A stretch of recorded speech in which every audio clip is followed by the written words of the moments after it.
Hey, it's Doc David with Head Shrink Inc. again. And I have listeners who have teenagers, and I work with teenagers. And a lot of times parents find drugs in teenagers' rooms. And so we're going to talk today about what you should do when you find drugs in your teenagers' rooms.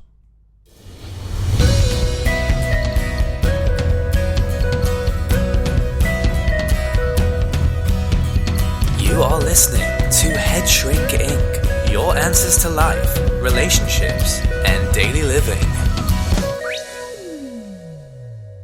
Hey, it's Doc David with Head Shrink Inc. Thanks for listening in to another episode today. So one of the things that inevitably happens when I end up meeting with teenagers and their parents is like some type of drug use has taken place. And I work with a lot of kids that are on probation, and probation, the probation that they get on is some type of probation related to drug use. And they're in juvenile recovery courts, or they're in rehab. So drugs are a pretty big part of our society. And I think with the legalization of marijuana happening throughout the country, it's not necessarily something that's going to get better. I think what often gets touted is, if marijuana was legalized, marijuana is just, an herb, right? It's not a chemical. And so if marijuana was legalized, there's going to be less problems. But in reality, what I'm seeing is that there's actually more problems because you normalize it. Even if the states have an age that they limit, and I think usually it's 21, that still kind of normalizes it. It's like, look, now the state of Washington or Colorado or Oregon is saying recreational marijuana is okay. It's similar to how alcohol, alcohol is only for 21, but you got kids that are out partying and drinking. So let's talk about marijuana, or let's talk about substances in your kids' room. I say marijuana because I think marijuana is often an easier thing to get. But I think a lot of what I've seen now is opiates that are being used. So that'd be OxyContin, Vicodin, things like that. And those are a lot of things a parent gets a prescription for, and because they have, some type of surgery or whatever, and they just leave it in their medicine cabinet, and then their kid goes and gets it. And a lot of times these kids will take it to school and sell it to friends. So it's not just marijuana or cocaine or heroin. Those are the biggies, but there's a lot of different types of drugs that are being used by kids or in the school settings. So one thing that often happens is that you have a kid and you're going through their room and you find drugs. So let's talk about, there's probably, I've written, and this will be up on my website at davidsimonson.net, 7 things that you can do when you realize, there's drugs here. And so one of the things to not do is fly off the handle and rage at your kid, because usually when you rage at your kid, it's going to make them withdraw and kind of put up the defenses, and they're not going to share easily with you. So the first thing I think you need to recognize is that you're not alone, that there's kids and parents all over the nation and all over the world that are struggling with this very thing. Whether it's drugs or alcohol, you're definitely not going to be alone in this. There's going to be other parents who have gone through what you may be going through. There's going to be other parents that are feeling what you feel. And one of the things to think about is, if you find something like this with your kid, who is another adult that you can go and kind of problem solve this through with? Because a lot of times if you just do it on your own and you don't open up to a friend or a peer or family member or something like that, you may make a bad decision in regards to how you're going to deal with your kids. You may make a bad decision good in too much consequences or not enough consequences. And so that's why I think it's important to get with other, people that you trust and kind of get their insight into maybe what you should do, people that know your kid and know what the relationship is like with your kid. Al-Anon is actually a great resource for families when they have someone in their life that's struggling with alcohol addiction. So the second thing I would encourage you to do is have a plan. So again, this goes back to what I said. It'd be easy to have a knee-jerk reaction to this, and I say for me it would be there would be a knee-jerk reaction for me, like you have this thing in my house that explicitly don't want you to have. So there's going to be consequences. Now, that may work if you have a decent relationship with your kid, but if you don't have a decent relationship with your kid, that's not going to work. So a lot of this having a plan is going to center around knowing your kid. There's going to be lots of emotions that you're going to have, sadness, anger, upset. There's going to be people you don't want your kid hanging out with because you think, oh, my kid could never have done this. It must be their no good friend John, or their no good friend Susie. So having a plan, like, it could be a crisis, but again, when people are in crisis, there's job descriptions of people that are called crisis managers because they have plans. So one of the plans you may want to, or one of the things you may want to consider, is that this is not going to solve itself in the next couple hours. So it's wise to have a plan. That's why it's wise to have a plan of action. So when will you talk? Who are you going to have present with you when you talk? Will you have anybody present with you when you talk? What questions do you need to have answered? What kind of consequences are there going to be? Will you get the police involved, et cetera, et cetera? So if you have these mapped out in your head, it's going to reduce the amount of emotional responses that you have, and it's going to help you stay a little bit more focused and logical as you're talking to your kid. Now, this next suggestion is going to be really hard because I know it would be hard for me, because when I'm giving these suggestions, I'm thinking of how I would interact with my child. And don't go in angry. Now, that could be really hard. It's definitely understandable to be angry about this information that you just found out about with your kid. Yet I think trying to let someone know your care and concern for them in the midst of an angry tirade is not helpful and not useful for the relationship. And so any kind of anger or venting you need to do, I'm going to suggest that you do it again with that peer or with that family member. So then and if you need somebody there to help you manage your anger about what you found, please do that, because I think that that's going to be definitely more beneficial to your relationship with your child in the long run, rather than you sitting there lecturing them for 30 minutes and they tune out after 5. So I think as much as possible, don't go in angry to this situation with your kid.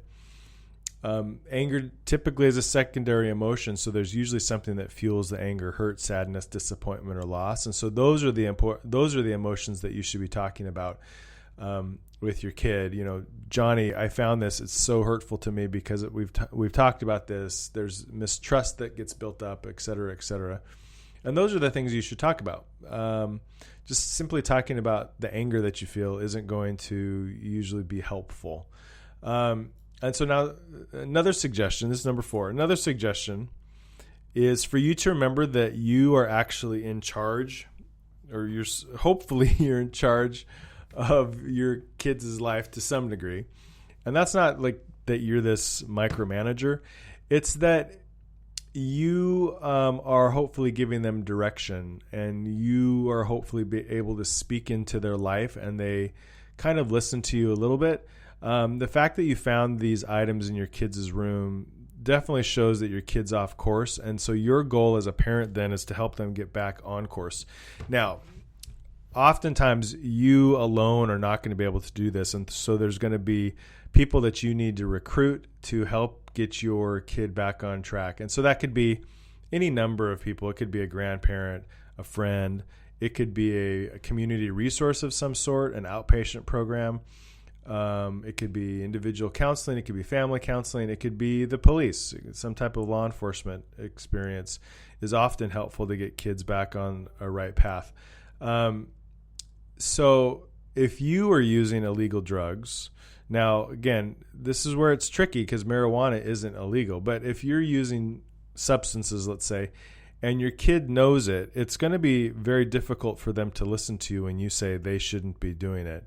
And so one of the things you may need to check is that, yes, you need to be in charge, but then you need to say, what kind of behavior are you exhibiting in front of those kids? So just last night I was working with a family, and the parent was complaining about, Johnny swearing in front of the younger kids.